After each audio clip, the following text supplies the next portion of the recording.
الرحیم السلام علیکم ورحمۃ اللہ وبرکاتہ دوستان امید لرم چې تاسو به ښه خبر خوشاله او چې کوم ځای کې هم یې الله جل شانو تاسو خاط آباد او خوشاله ساتي دا چې کوم د زما عزتمندو دې کور ته الحمدلله دوه ورځې شوم شفټ شو لغونته کې فرنټ د خیم او دننه خو چې کوم د حالات ډېر زیات برباد دي تاسو ته پته چې یو کور ته نوې کډه لړه شي نو بیا د خولني خو زه خیر د کوشش وکوم ان شاء الله مندو دا د دې چې کوم د فرنټ دی لکه رنګ منګ لا حواله نه دی شوی صرف دا ماشاءالله هم دا د لیکلي دي صحیح شو د دې نه علاوه دا حالات زما عزتمندو چې کوم دی نو لا بهتر دي ځکه چې کوم دی دا وګوره هر یو شی چې کوم دی لارم لا نه ده پخه شوي یو ټرالي بل وایه ته مې ویلي ما خالي خار راړه دلته واچو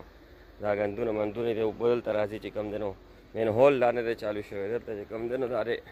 ډکنې والا جوړ کړی د پاسه پروت دی خو اچولې پې لا نه دی صحیح شو دغه چې کوم دی زما عزتمندو دا بیټک دروازه ده ورسره کړکۍ دی او دا چې کوم دی نو ګیټ دی په دې ګیټ باندې مې دا ښه کړي دي که څنګه حساب دی وګورئ دا د الله جل شانه نوم دی او د پوړو ګیټ مې دلته چې کوم دی نو محمد نوم دی دا هم ځکه په دې شاپر اچولی او چې رنګ بنګ وایي که نه داسې ښه کېږي نه صحیح شو او دا چې کوم دی نو لوح قرآني دی دا وګوره وړو چې کوم دی خپله کارنامه کړې ده دا د سټیلو ګیټ دی زما عزتمندو صحیح شو دا د سټیلو پټۍ ده او ورسره چې کوم دی دا سټارونه دي دا خو چې کوم دی تاسو ته ما خو ګیټ او بره چې کوم دی نو دا بره دا جال دی لګولی دی صحیح شو دا هغې کې سړی بیا ښکاري خو موږ نه ځو موږ دا الحمدلله ډېر اوچت دی نور ځایونه ډېر کته دي نو پردې ضرورت نشته او که چېرې پردې ضرورت راغی انشاءالله پرده به م لګوو دا 2000 لیټر ټینکۍ ده صحیح شو بره چت لا پاتې دی هغه به انشاءالله اچو که خیر زما عزتمند دا پکې چې کوم دی نو یو ډیزاین دی د سیلینګ لکه مطلب دا دا وګورئ که نه صحیح شو او دغلته چې کوم دی نو پرده مرده ځونډه ده فلحال اوس ځکه پرده ځونډه ده چې دغه نشته دې ته به دروازې مروازې جوړو دا د لیټرین دروازه ده بهر نه یو دروازه ده یو دننه دروازه ده زما عزتمندو دا چې کوم دی نو زما بیډروم دی صحیح شو دا چې کوم دی نو بس مختصر او دې کې سیلینګ رښتیا جدا سیسټم دی دا چې کوم دی نو مکمل لکه دې کمره کې بل دا روډ مې فوجي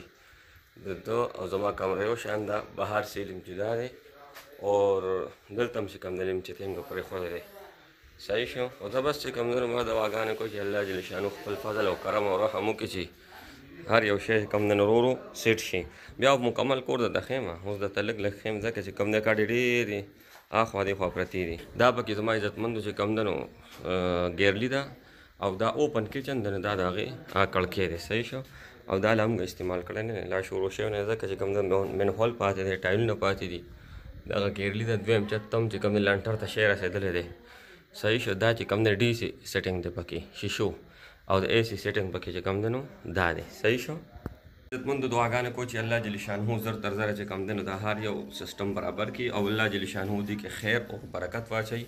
او الله جل شانهو زموږ همیشه دپاره په دې کې خوشحاله ساتي نو زما عزتمندو ویډیو مې ځکه شیر کړم چې تاسو موږ ته دعاګانې وکړئ یو بله خبر دا ده زما عزتمندو چې